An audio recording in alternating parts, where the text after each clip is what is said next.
फिर से स्वागत है वेब सीरीज़ की दुनिया में, जहां पर मैं अच्छे सीरीज़ के बारे में बताता हूं। इससे पहले भी मैंने 4 वेब सीरीज़ के बारे में बताए हैं, जिनका लिंक तुम्हें डिस्क्रिप्शन में मिल जाएगा। तो अगर तुम इस तरह की सीरीज़ के बारे में जानना चाहते हो तो मेरे चैनल को सब्सक्राइब कर सकते हो। तो चलो वीडियो को स्टार्ट करते हैं। सीरीज़ का नाम है विंचेंज़ो, जो कि कोरियन सीरीज़ है। इस सीरीज़ का अभी तक सीज़न 1 ही आया है और इसमें करीब 20 एपिसोड्स हैं। और सबसे इंटरेस्टिंग बात बताओ, इस सीरीज़ को कंप्लीट करने के लिए तुम्हें करीब 30 घंटा देना होगा, क्योंकि इस सीरीज़ का एक एपिसोड का वॉच ड्यूरेशन है 1 घंटा 20 मिनट और लास्ट एपिसोड तो 1 घंटा 30 मिनट का है। अब अगर सीरीज़ की स्टोरी की बात करें तो सीरीज़ की स्टोरी कुछ ऐसे स्टार्ट होती है कि विंचेंज़ो, जो कि इटली से कोरिया आया है एक खजाना ढूंढने के लिए। मतलब कि वो खजाना उसका तो नहीं, एक चाइनीज़ का था, लेकिन उसने ही उस जगह पर छुपाया था और वो चाइनीज़ अब मर चुका है। तो खजाना तो विंचेंज़ो का ही हुआ ना।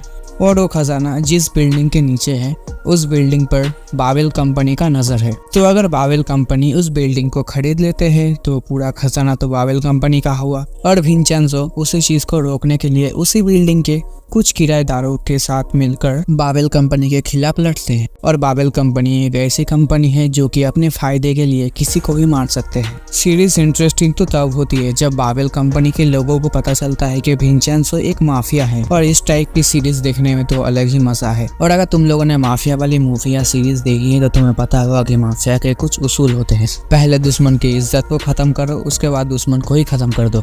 लेकिन विंचेंज़ो का असली मकसद था सोना निकालना, इसलिए वो किसी को मारना नहीं चाहता था। लेकिन हद तो तब हो गई जब बाबेल वालों ने उसके माँ को मार डाला। और जैसे कि मैंने कहा कि माफिया के भी कुछ उसूल होते हैं, जिस पर विंचेंज़ो भी एक सीन पर कहता है कि मैं पहले तुम लोगों के कंपनी को खत्म करूंगा, उसके बाद तुम लोगों को तरपा के मारूंगा। और सीरीज की एंडिंग, क्या ही एंडिंग की है सीरीज की। सीरीज में तुम्हें बहुत ज्यादा तो एक्शन नहीं दिखेगा, लेकिन जब दिखेगा तो बहुत मजा आएगा। कुछ गन फायरिंग्स भी है। और अगर तुम सीरीज को देखते हो तो लास्ट एपिसोड को कभी भी मिस मत करना। अब अगर सीजन 2 की बात करें तो अब तक कोई इन्फॉर्मेशन या अनाउंसमेंट नहीं हुई है जिससे कि पता लगे कि सीजन 2 कब आएगा। और सबसे हैरानी की बात यह है कि इस सीरीज का सीजन 1 आया था 2021 में और उस टाइम पे ये वाली सीरीज बहुत ज्यादा पॉपुलर हुई थी। 2 साल कंप्लीट होने के बावजूद भी मेकर्स इसका सीजन 2 नहीं निकाल रहे हैं। दूसरी तरफ वेडनेसडे रिलीज होने के 1 महीने बाद ही नेटफ्लिक्स ने इसका सीजन 2 अनाउंसमेंट कर दिया था, लेकिन इसके साथ ये क्यों नहीं हो रहा है क्या पता। लेकिन मैंने अपने सोर्स से पता किया कि इसका सीजन 2 क्यों नहीं आ रहा है। तो इसका एक्चुअल रीज़न ये है कि जब मेकर्स ने इसका सीजन 1 रिलीज किया था तो उनका सीजन 2 निकालने का कोई इच्छा नहीं था, इसलिए उन्होंने सीजन 1 में ही 20 एपिसोड निकाल डाले। और मेकर्स को तो ये अंदाजा भी नहीं था कि इसका सीजन 1 इतना पॉपुलर हो जाएगा। और तुम्हें सीजन 1 में कोई ऐसा भी हिंट नहीं मिलेगा जिससे कि तुम्हें पता लगे कि हाँ भाई इसका सीजन 2 आएगा। और अगर इसका सीजन 2 अनाउंसमेंट हो भी गया तो उसको आने के लिए करीब 2 से 3 साल लग जाएगा। तो तुम 2025-26 से पहले इसके सीजन 2 को नहीं देख पाओगे। And really it's bad news for me.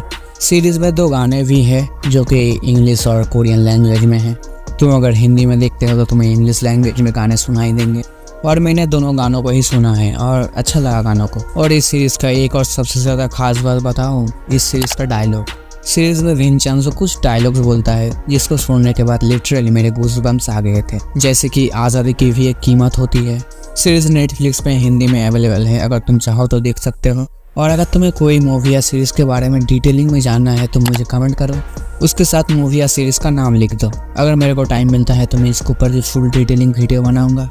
तो चलो आज के लिए बस इतना ही, मिलते हैं नेक्स्ट वीडियो पे। और अगर मेरे चैनल पर नए हो तो चैनल को सब्सक्राइब, वीडियो को लाइक जरूर करना और देखते रहो ट्रेडिशनल ह्यूमन।